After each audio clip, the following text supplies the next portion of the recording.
All right, Rabbi, say good morning. Let me begin by thanking our sponsors for this morning. Sure to thank our Talmud Torah sponsors for the month of Teves, Dovi and Nina Elman, for dedicating all of the shiurim and drashos this month in honor of their daughter Ayelet becoming a bas mitzvah. May she continue to be a source of nachas for the entire mishpacha. And our Daf Yomi sponsors for today, Moshe and Devorah Werdesheim, in memory of Moshe's mother, Liba Bas Zusha. We hope that in the merit of our Talmud Torah, the neshama has an aliyah and the family in nechama. With that, let us begin a great daf ahead of us today. So today's daf is Nun Gimel 53. We are picking up a lot to do today, and I started late, which is not good. We are picking up on 52b. Not enough time. Maybe we'll start at 5. I'll take a poll. Good. So the Gemara says as follows. So we'll say we're picking up Nun Beis 52b. We're picking up at Rabbi Eloi Kotz Kafni Isa. It's 2, 4, 6, 8, 10, about 12, 13 lines up from the bottom. So Rabbi Eloi Kotz Kafni Isa the Shvius. So we'll say Rabbi Eloi cut down a date palm tree. A date palm, Rashi says, if you think it's the first of the widest lines of Rashi, Katz kafnais the shvius, dakel ta'on kafnios, vein tmorim kitanim shlo bishlu, the katzatz hadakel la'etzim, the hefsid kafnos. So this is actually very interesting. So we like cut down a date palm. This is all Shemitah year. Cut down a date palm on Shemitah, and at that, when he cut down the date palm only had unripened dates on it. So, why is he cutting down the date palm? Obviously not for the dates, because the dates ultimately, again, are unripened, but rather he cut it down to use the tree as firewood, or as wood for something. So the Gemara says, Heichi Ovid Hachi, how is he allowed to do this? The Pasuk says, Li achlo amrachmana, below the hefsid. Both said the only thing you're allowed to do with produce and trees on Shemitah is consume it. You can't destroy it. So how was he able to go ahead? How is he able to go ahead and cut down the tree? So I'll say, remember, the real issue over here is the assumption is that when he cut down the tree essentially, the unripened dates were wasted. In other words, they never had the chance to mature on the tree, and therefore they were pretty much inedible. So he essentially destroyed Shemitah produce. So how are you allowed to do such a thing like this? So maybe you'll say the only time that it's prohibited to destroy Shemitah produce is when the fruit fully developed. But maybe with underdeveloped fruit, which essentially are not really fruit to begin with, there is no issue of destruction. In other words, I can't destroy edible produce, but I can destroy inedible produce because that's not really considered like produce. And therefore, again, in this case, he cut down a tree with underdeveloped dates, and therefore there's no issue. I'm sorry. But is that true? Is that true? So we'll say the Gemara is positing that maybe underdeveloped produce doesn't have the status of peros, doesn't have the status of produce, of fruits. And therefore, if it doesn't have the status of fruits, there's no issue with destroying them during Shemitah. So is that true? Both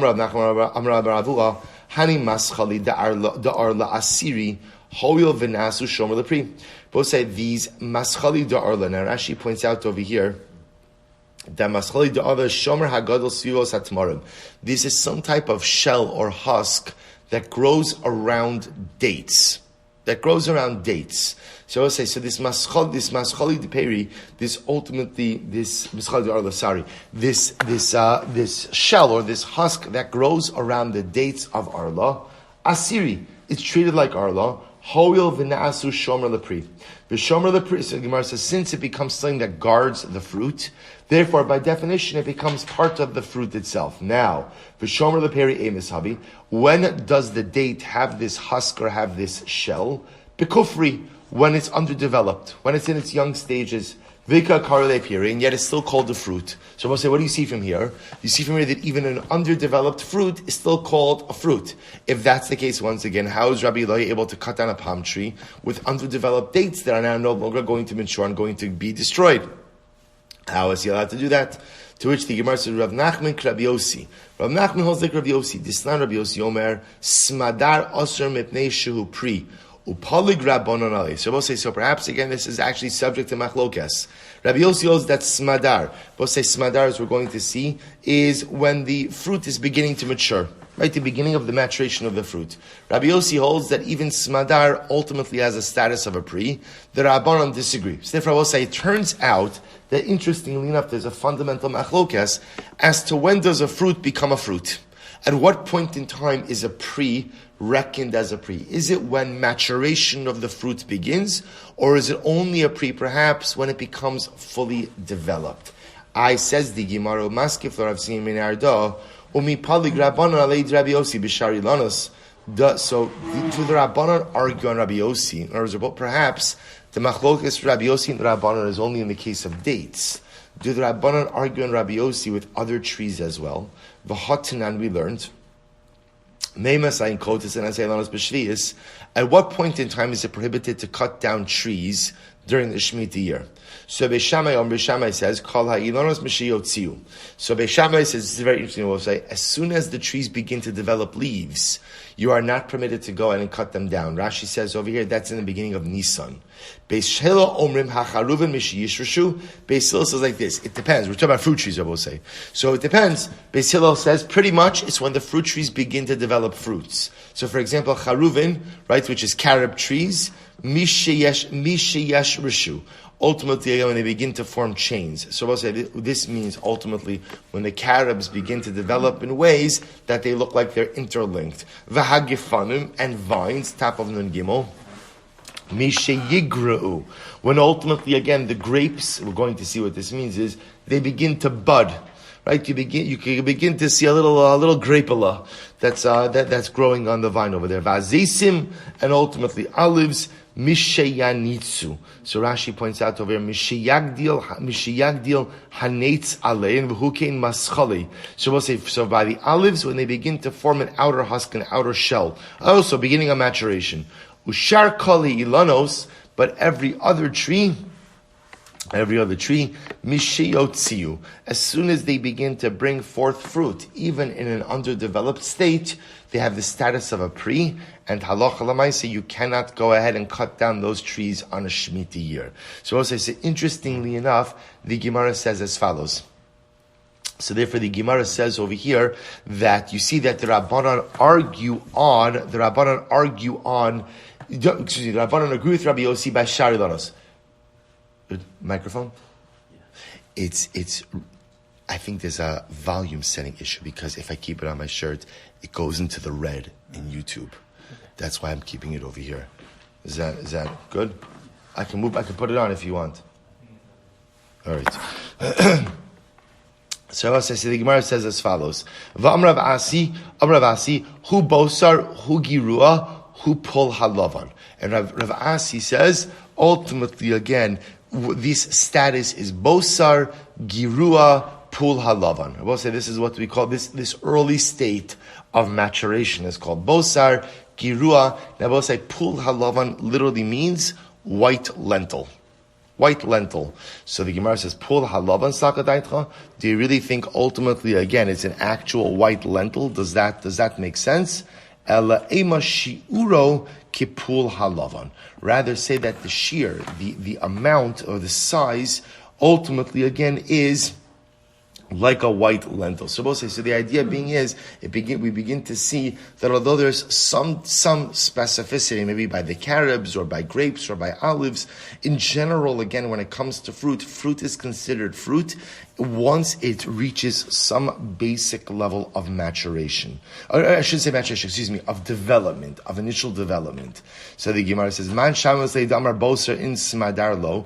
Who is the opinion who says that it's only Bosa, which Bosa is a more advanced level of maturation. Only Bosar is considered to be a pri, but Smadar is not. Rabbanon Vikatani Shar Kalilanos Mishiotziu, and yet the Rabbanon themselves say that halacha l'maisa, all other fruit trees are going to be, or all the fruits are considered to be peros as soon as they bud on the tree. So therefore, I will say, remember again, let's keep focus over here. Why are we in this sugya? We're in this sugya because Rabbi Eloi cut down a palm tree with underdeveloped dates on Shemitah. Is that not a problem of destroying Shemitah produce? So he wanted to suggest that maybe Rabbi Eloi is aligning himself with the opinion that says that halacha l'maisa, an item is only considered to be a pre once it is fully developed. But if it's underdeveloped, it's not a pre. We've shown that that's incorrect. That pretty much almost everyone agrees that once the fruit begins to develop on the tree, it has the status of a pre. It has the status of a fruit. To which the Gemara said, therefore again, how does Rabbi Eloi have the right to go ahead and cut down the tree? Ella Rabbi Eloi bidinis cut. So we'll say this is incredible. Rabbi Eloi cut down a male palm tree. This is great, by the way. You know, the male palm tree, he never matures. It's a problem. It's mamish a problem. Just never grows up. So therefore, we'll say, listen to this. A male palm tree is unable to bring its dates to full maturity. So what do you do with a male palm tree? You pluck the immature dates or the unripened dates, and they would put them in, she points out, they would put them in baskets made of palm leaves. And so the dates would mature off the tree. So they will say, interestingly enough, Rabbi Eloi was not causing the loss of the dates. These dates were coming off the tree regardless, in their immature state, because the male palm tree, I guess, lacks the vitality to bring them to proper maturity. Therefore, halacha l'maisa, Rabbi Eloi, in fact, did not do anything wrong. Incredible. Tana Rabbanan. So we'll say a little bit more Shemitah till we get to the Mishnah. So Tana Rabbanan, ochlin ba'anavim ad shichlu dalio shel ochel. Shabbos, remember again we saw yesterday, when it gets to the halachas of beer, right? So beer says that you are allowed to go ahead and maintain Shemitah produce in your home as long as it is readily available for the chayas, for the non-domestic animals out in the field. And we discussed that this is very much a regional halacha, right? That Eretz Yisrael is divided up into three areas, right? There's Yehuda, there's Galil, and there's Ever LeYarden. And in each of those three areas, there are three different chalokim, three different parts to each of those lands. And essentially, as long as a particular type of produce is available in your region, halacha l'maisa, you are permitted to go ahead and maintain it in your home. So the Gemara just gives examples of this. So Tan Rabbanon, ochlin ba'anavim ad shichlu dalios shel ochel. We'll say in this case, ochel is the name of a place. You could go ahead and eat grapes. When it says eat grapes, so we'll say what it means is you could eat. There's no problem eating. It means maintaining it in your home. So you could go ahead and eat grapes until ultimately, again, there are no longer any vines bearing grapes in Uchal. That was the name of the place. And if it happens to be, again, that there's grapes available in another place, great. So you could keep olives in your home until the last olives are no longer available in Tekoa, the city of Tekoa. Rabbi Eliezer Omer ad shichla acharon shel gush chalav. Rabbi Eliezer says no until the last olives are available in gush chalav. Kedeshi ani yotzi ve'eino motzi lo benofo v'lo beikarova. We'll say, what does it mean there are no olives available? That if a poor person were going out looking for olives, that halacha l'maisa he would not be able to gather a rova, which is a very small measurement of olives in the trees or in the surrounding areas. We'll say, again, these are all just illustrations of the same concept. You could maintain Shemitah produce in your home as long as that Shemitah produce is available somewhere outside for the chayas, for non-domestic animal consumption. Ochlin bigrogeres at shichlu pagi beishini. You could go and eat dried figs or keep dried figs in your home until there are no longer any dried figs or figs available in Beis Hini. Rabbi Yehuda lo huskuru pagi Beis Hini elele inyan meiser. This nan pagi Beis Hini. So ultimately, again, the Gemara says the truth is the figs of Beis Hini were actually only mentioned for Meiser purposes. But if you look at Rashi says over here, Pagi Beis Hini te'inim shel also makom lo huskru bebeis hamedrash shleichashev peri ela lemeiser. So the Gemara says va'ahini ditovina chayavin b'meiser, because we learned again in the Mishnah that the dates of Tovina are chayiv in Meiser. Okay, fine. So Gemara says, Ochlin b'tmarim at shichla achron Shabbat Zohar. Similarly, again, going back to Shemitah now, you could go ahead and keep dates in your home until the last dates are available in the city of Tzoar. Rabbi Shimon Omer, Ochlin al shel bein hakipin, ve'in ochlin al shel bein hashitzin. We saw this in yesterday's daf. Rabbi Shimon Gamliel said, again, dates often fall off the tree, and the dates fall into two places. Sometimes they fall amongst the branches, and at other times they fall into the thorns. There are thorns that surround the base of the palm tree. So dates are considered available, quote unquote, when they are available in the branches. But if the only dates available are the dates that fell into the thorns, that's not called available. So the Gemara says, or minhi ochlin ba'navim ada Pesach. You could eat grapes until Pesach. Both say this is all Shemitah. So when can you store grapes in your home? Up until Pesach. Because apparently, again, up until Pesach, grapes are available in the field. Past Pesach, they're not available in the field. Bezesim ad ha'atzeres. You could go ahead and keep olives in your home up until Shavuos, because that's when they're available in the field. After Shavuos, again, you have to do beer. Big rogeres ad Chanukah. You could go ahead and keep dried figs in your home until Chanukah. Bitmarim ad Purim, for dates until Purim. V'amra bibi Rabbi Yochanan, so the Gemara says, V'amra bibi Rabbi Yochanan tarti basrai samachlev. Rabbi Bibi said that Rabbi Yochanan just switched around. He switched around, ultimately, again, grogros and tamarim. Fine. So the Gemara says, V'idi. So Rose, so what's the problem? The problem just is, one second. We just said above that halacha l'maisa, when can you maintain different types of fruits in your home until? When can you maintain it? Until it's available. And yet here the Brisa seems to link it to the calendar. Right? You could keep this item until Pesach, this item until Shavuos, this Pesach until Chanukah. So which one is it? To which the Gemara says, it's not a contradiction. The Gemara says, Idi v'idi chat shiur. In fact, it's the same shear. So we'll say, beforehand, the Gemara was just telling us, by the way, you could go ahead and you could keep grapes in your home until it's available in Uchal, right? Or in Achol, right? So now the Gemara is just telling us, by the way, that's until Pesach time. This is until Shavuos time. This is until Chanukah. It's the same shear, just here the Brisa is framing it in the calendar, whereas beforehand the Brisa was framing it in the realm of geography or availability in different cities. But it's the same exact shear. I will say first wide line, Gimel and Aleph. The other possibility is Hakatani behedja, Vibaisema, Hakatani behedja, Im Yeshim Ucheres Mehen Ochlin Alehen. So I'll say ultimately, again, we say it explicitly later on. Obviously, if there are any places that are later on, or as I will say, if technically speaking, you find a place in which grapes or any type of produce is available later than either the Yamim Tovim or than the places mentioned beforehand, you could continue to eat as long as it is available somewhere. So we'll say, so halacha l'maisa,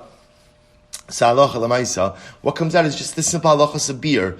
Beer says that you are allowed to go ahead and maintain Shemitah produce in your home as long as it is available outside for, quote unquote, the chayis, for the animals. In other words, as long as it is available for non-domestic animals in the outdoors, you are permitted to keep it in your home.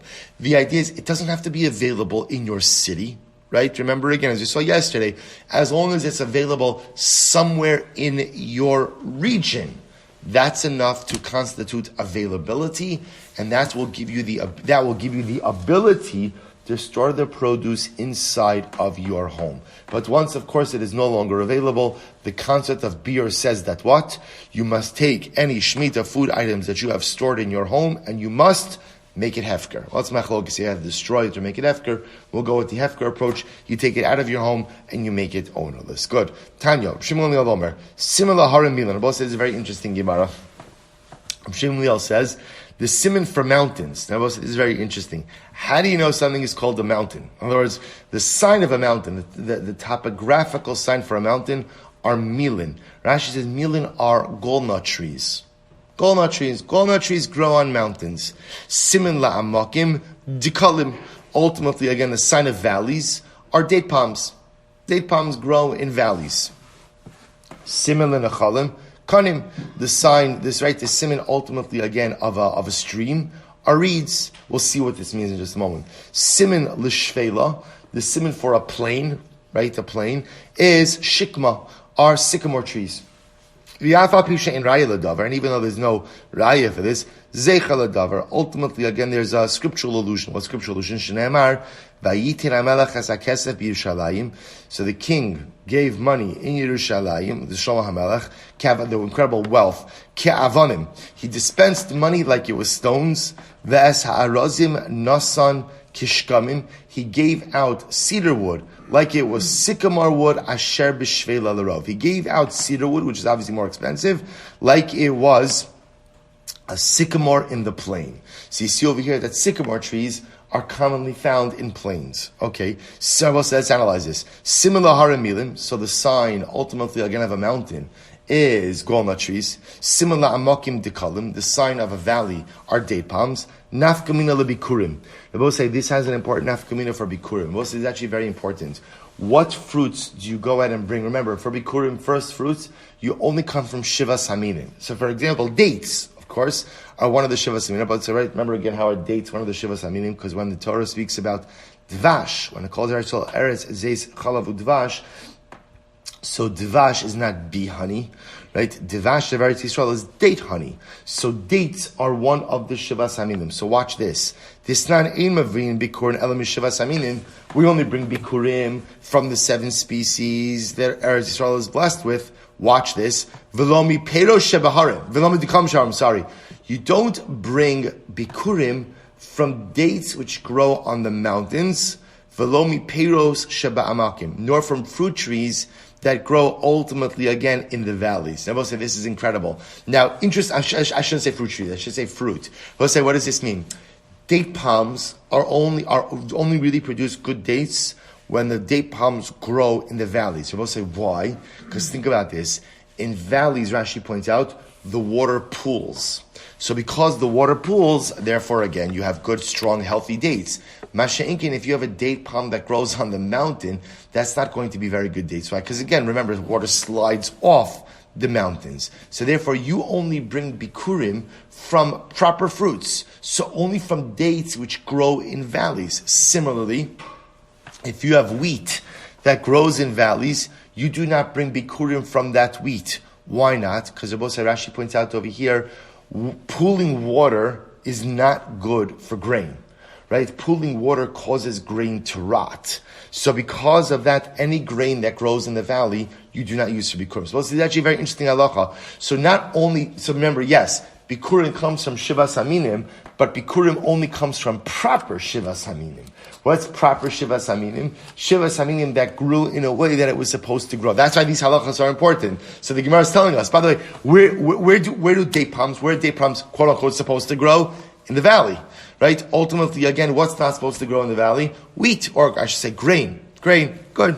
So the Gemara says weiter. Similar to Chalim Kanim, a sign of a stream. Ultimately, again, as reads, what does that mean? Nafkamina lenachal isan. I will say, why is this important? Egla Rufa. This is incredible. Remember again, Egla Rufa, you go ahead and you find a person murdered in between 2 cities. You don't know who murdered him. We measure the closest city. Ultimately, again, the elders of that city come out and they do this whole process of the decapitated calf. The Torah tells us that where does the process have to occur? By a Nachal Isan. So it's interesting. There's a little bit of discussion exactly what Nachal Isan means. For right now, we'll just translate it as a flowing stream. So the Gemara says, what constitutes a stream? So a stream, by definition, is somewhere where there are reeds which are growing. So therefore, halacha l'maisa, if you were to do egla arufa chas v'shalom, so you would have to do it in an area, ultimately, again, which possessed reeds. Incredible. Simon l'shvela shikma. The simon, ultimately, again, of a plain is a sycamore tree. So listen to this. So the Gemara says, nafkamina lemekach umemkar. Oh, this has an interesting nafkamina, we'll say, for business purposes. We'll say, what does this mean?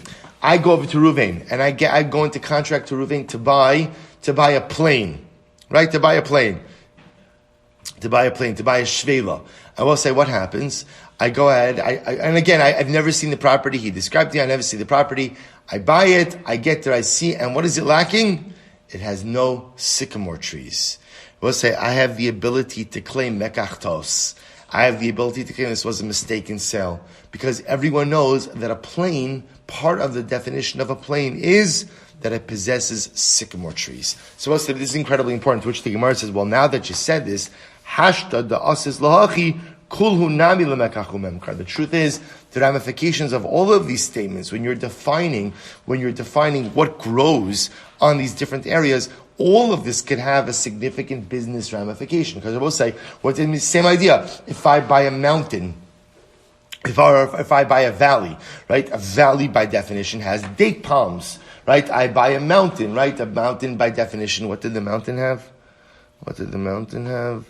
Milan had walnut trees, right? So we'll say, so this is actually very interesting, because we'll say from a real estate perspective, what the Gemara is suggesting over here is whenever you purchase any of these types of lands, we assume that these lands have this type of, I'll call it vegetation, which is probably the wrong word, but you understand what I mean. These type of growths are vegetation. And if it lacks this type of vegetation or growth, then Eina Chinami, perhaps that might be a voidable omission, right?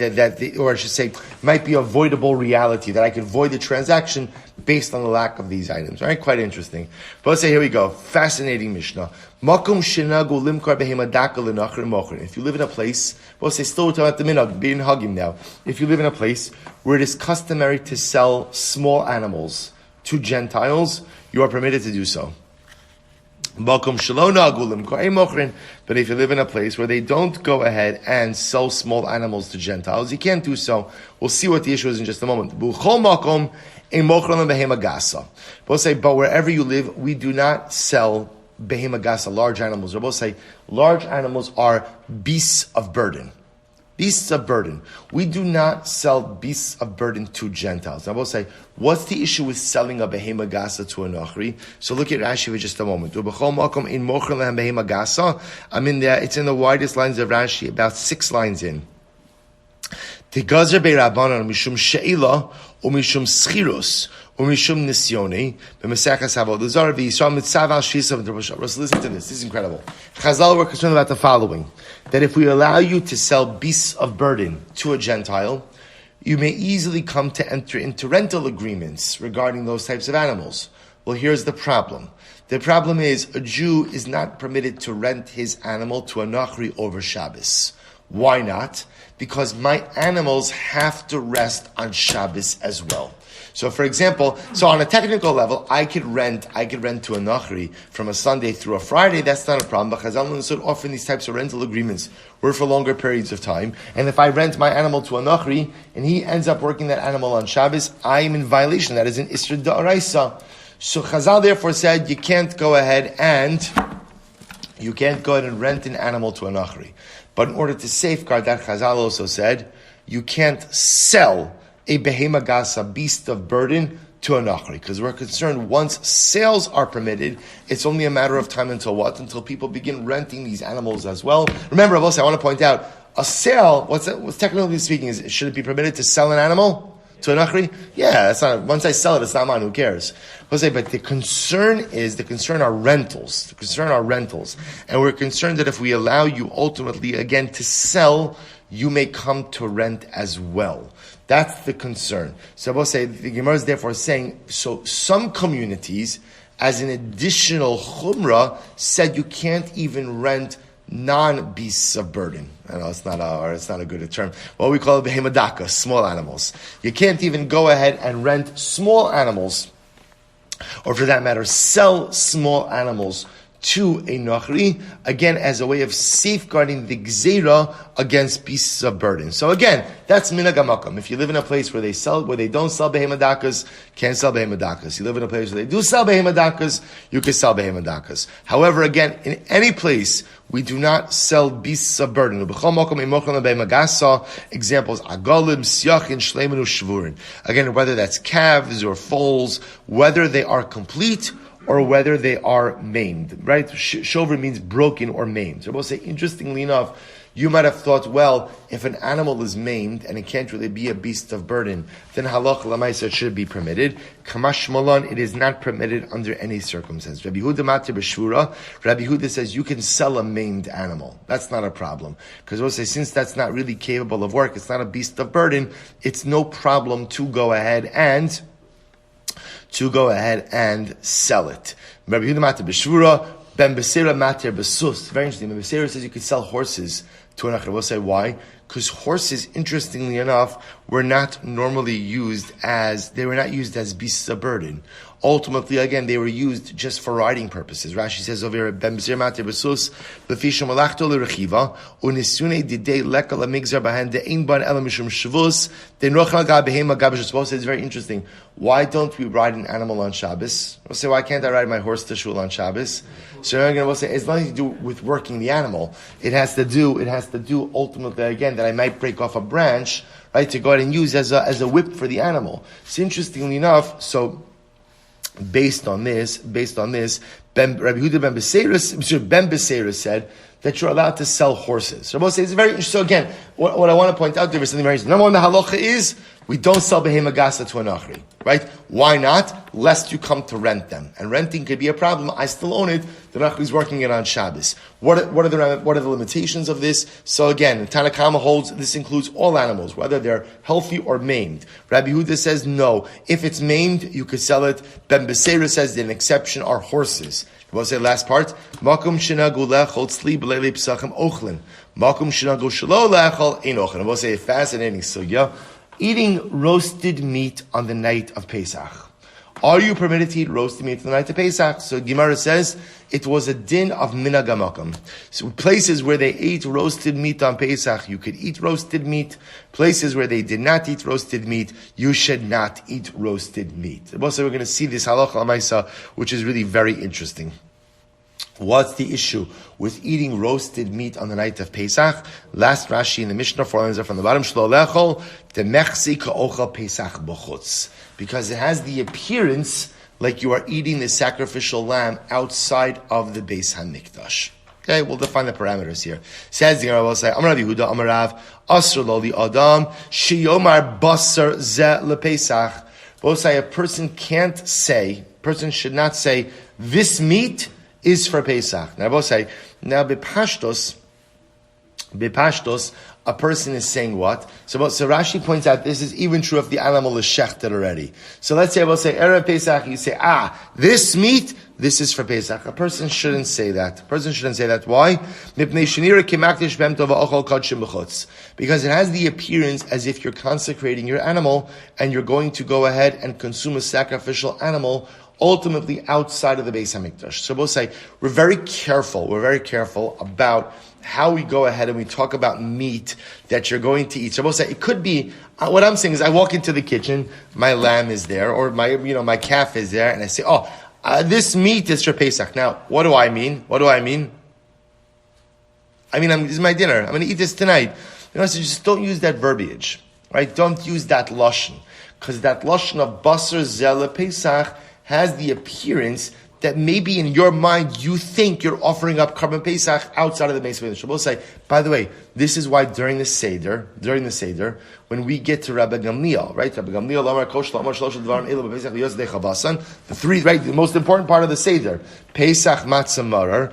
We point to Pesach, we point to Matzah, we point to Marar, but we do not point to Pesach, right? You do not point to the roasted shenk-bone or whatever you use for, to represent the. We don't point to it. Why? That's this Gemara.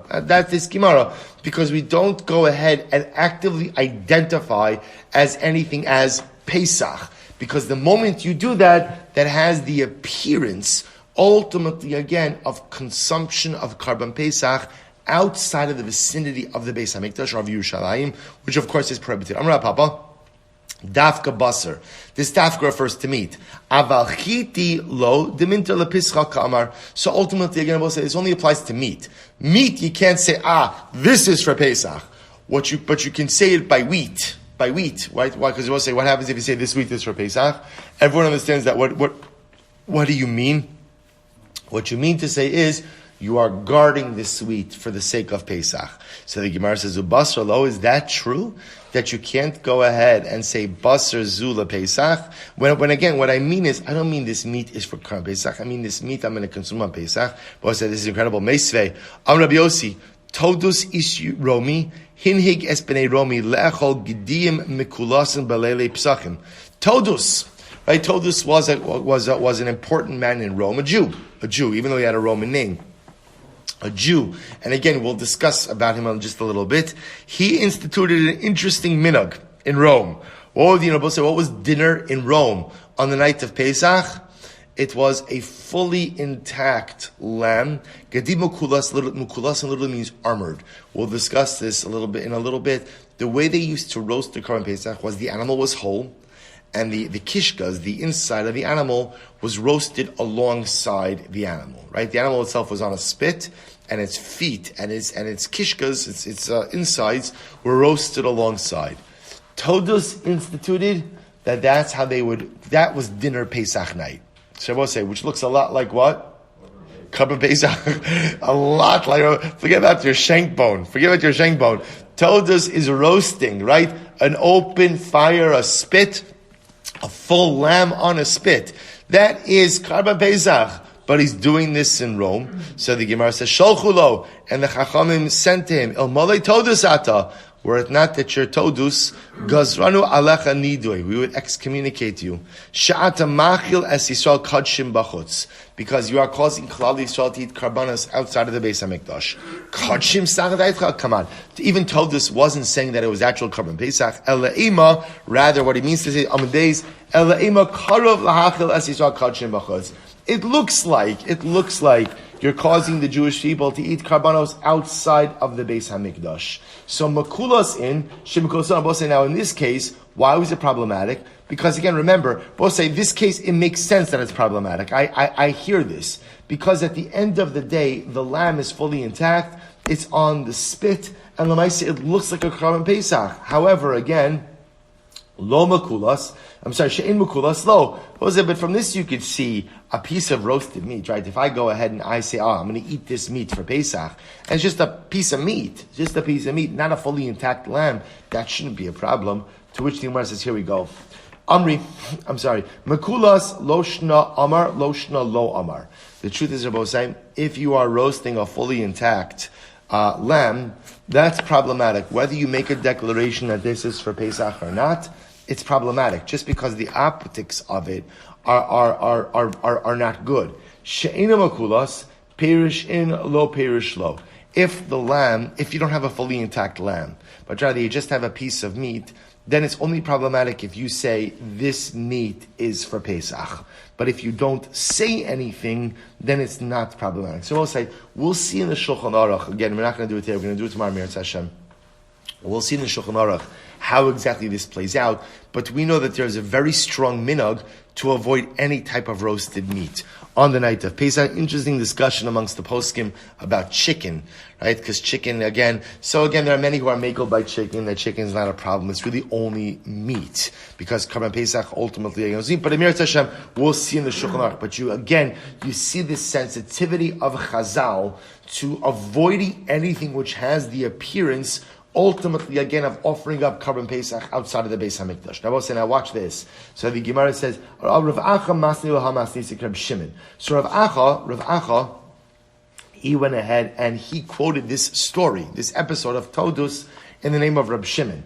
Maskif Rav Sheshes, Bishlam alaman detani kirabi Yosi necha. Now the version we have has it in the name of Rabbi Yosi. So again, we'll say it's just saying who told over the story of Todus. So Rav Acha had in his version, in our Gemara, we had it as Rabbi Yosi saying it over. Rav Acha had it in the name of Rabbi Shimon. So Bishlam Rabbi Yosi Necha. So according to the opinion who said that it reflects the view of Rabbi, or it was said over the name of Rabbi Yosi, it makes sense. We'll see why in just a moment. Elo Laman de Masna Krab Shimon Minecha. Rabbi say, according to the version who has the story of Todus said over in the name of Rabbi Shimon, doesn't make sense. V'atanan, Rabbi Shimon Poter, Shlo is Nadiv Kiderach HaMisnadvim. The Rabbi says it's very interesting.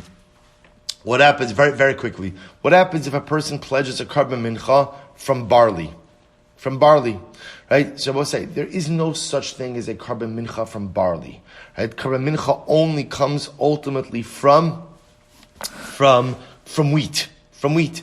So Rabbi Shimon says that halacha l'maaseh, if a person goes ahead and pledges a Korban Mincha from barley, that statement is totally meaningless.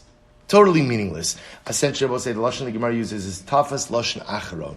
We grab the last piece of what he said. Since he said, Harei alai mincha min ha-sa'orim. We seize on sa'orim. There's no such thing as a mincha from sa'orim, and therefore his entire declaration is void. So Amar li Ravina the Rav Ashi uman demasni lo. So both say, so therefore again, using this logic, what Todus did was really inconsequential because there's no such thing as a Karban Pesach outside of the Beis HaMikdash. To which the Gemara says, Amar Ravina Rav Ashi, Uman demasna Rabbi Yossi minecha, v'amar Rava Rabbi Shimon b'shitas Rabbi Yossi amra. But yet Rava said that Rabbi Shimon himself held like Rabbi Yossi, which sounds like Rabbi Yossi would also say it's an inconsequential statement. The Gemara says, the Amar af b'gemar dvarav Adam nitva. So we'll say, we've seen this machlokes before in general. When a person says something, there's two parts of the statement. One part is coherent, the second part is incoherent. Or one part is true, the second part is false. Which part do we accept? So we'll say, for example, if a person says, Harei alai mincha min ha-sa'orim. If I say, I hereby accept upon myself, I'm doing a mincha from barley. There are two parts to that statement. Part one is I accept upon myself mincha. Part two is it's from barley. So both say, which part of the lashon do you go ahead and accept? Say if you accept the first part, he's chayv mincha. And where does he bring that mincha from? He brings the mincha from chitin. But if you accept the second part, then what? Minas sa'orim, then ultimately the statement is inconsequential. So Rabbi Shimon is the one who says, Talfus lashon achron. But Rabbi Shimon gets a shita from Rabbi Yossi. My love means Rabbi Shimon sounds like Rabbi Yossi. Rabbi Yossi not sound like Rabbi Shimon. Now, if Rabbi Shimon holds like Rabbi Yossi, does Rabbi Yossi not hold like Rabbi Shimon? To which the Gemara says, Lo, Rabbi Shimon sounds like Rabbi Yossi. V'lo Rabbi Yossi sounds like Rabbi Shimon. No, the Gemara says you have to say that what Rabbi Yossi holds. I'm sorry. Rabbi Shimon holds like Rabbi Yossi, but Rabbi Yossi does not hold like Rabbi Shimon. Okay, Bari Lahu. So we'll say, now let's go weiter. Say Bari Lahu. So we'll say, so just a machlokes as to who said over the story of Todus. But we'll say one more important piece. Bari Lahu. Todus Ishromi Gavra Rabahava or Bal Egrofin Hava. We'll say, watch this story. So we'll say, the story with Todus is very interesting. Why? Because the rabbis sent a message to Todus. And they said to Todus, if you were not Todus, we would excommunicate you. So what does that mean, Abosai? Does that mean, was Todus a big tzaddik? Or maybe he just wasn't a big tzaddik, he was just very powerful. So the rabbis, were they saying Todus, because you're such a great tzaddik, we're not going to excommunicate you? Or were they saying Todus, because you're pretty powerful, that's how we're not going to excommunicate you? So Abosai, listen to this. So Gavra Rabba, was he a great man? Or Bala Grofin? Abosai, Bala Grofin means what? A man of fists. So he was powerful. They were afraid of him. So we'll say, watch this. Tashma. Od zed darish Todus ishromi. We'll say, Todus also darshan the following. We'll say, the question is answered right here. The fact that Todus is Torah is recorded in the Gemara tells us that what? He was a great man. That's why they wouldn't excommunicate him. It wasn't because he was powerful and they were afraid. It was because he was a great Talmud Chacham, and so they did not want to excommunicate him. It goes back to yesterday's daf, because when you excommunicate the Talmud Chacham, you also go ahead and tarnish Kavarat Torah. So we'll say, watch this, with this will end. This is beautiful. Ma ra'u Chananya Mishal va'Azariah shemasru nafsham al kedushas Hashem lekiv shana ish. I will say, why did Chananya, Mishael, and Azariah allow themselves to be thrown into the fiery furnace? We'll say just a bit of context, very, very quickly. Remember, Nebuchadnezzar, the king of Bavel, had built a great statue of himself. Everyone had to bow down to it. Hananiah, Mishael, and Azariah would not bow down to it. They were threatened with death, and they sooner accepted death than to bow down to the statue. There's a lot of discussion in Rashi and Tosfos about, was this Avodah Zarah, was this not Avodah Zarah? So why did Hananiah, Mishael, and Azariah allow themselves to be thrown into the fiery furnace rather than bow down? So both say, Tosfos understands that Nebuchadnezzar did not build this statue as Avodah Zarah. It wasn't idolatry. So why did he want people to bow down to it? Bowing down to it was a sign of allegiance to the king. As such, on a technical level, if it's not idolatry, you could bow down to it. You could bow down to it. So why did Hananiah ben Mishael v'Azariah not bow down? Why did they allow themselves to be thrown into the fire furnace? We'll say this is incredible. The Gemara says, Nasu kavachomer be'atzman. They made a kavachomer. Mitzvardim. We'll say this week's parsha. the second makkah of frogs. Umat tzradim shem mitzuvah kidushas Hashem kas ksivhu ubaba veisecha b'tarach misharasecha. Right, by the frogs, what does the pasuk say? The pasuk says the frogs are going to come everywhere. They're going to come in your house and in your ovens and in your mixing bowls. When are the mixing bowls next to the oven? Only when the oven is hot. In other words, if you're baking, you heat up your oven while you're kneading in the bowls, which means that when the frogs jumped into everything, what did they jump into? What they jumped into hot ovens. They gave their lives al kiddush Hashem. Anu, listen to this. Havi anu mitzuvin al kiddush Hashem alachas kama v'kama. If the frogs were willing to give their lives al kiddush Hashem, and they are not commanded al kiddush Hashem, then alachas kama v'kama, said Chananya, Mishael, v'Azariah, we have to give our lives. I will say, isn't that incredible? They learned out the need to give their lives mamish from Tzradei. Rabbi Yossi Avin Amar matim elei case shatam. Well. Fine, let me just finish this up very quickly. So Rabbi Yossi Bar Avin says, "Matil malai kis shatamidi cham haya." That Todos, Rabbi say, was not only about tzedakah, but you know what he used to do? He used to put merchandise in the pockets of the Talmidei Chachamim so that they could sell the merchandise and make a parnasa. Don Rabbi Yochanan, Kol hamatil malei lekis Talmidei Chachamim zocha v'yoshe b'yeshiva shamala. Rabbi say, if you help a Talmid Chacham make parnasa, you have a special seat in the yeshiva shamala. Shneimar ki betzela chachma betzela kesef.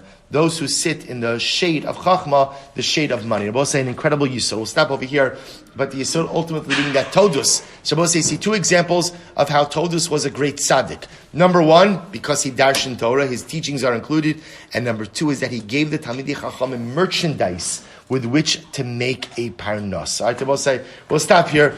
Much more to say about this. We'll pick up Emirat Hashem here tomorrow. Shkach, Rabbi say.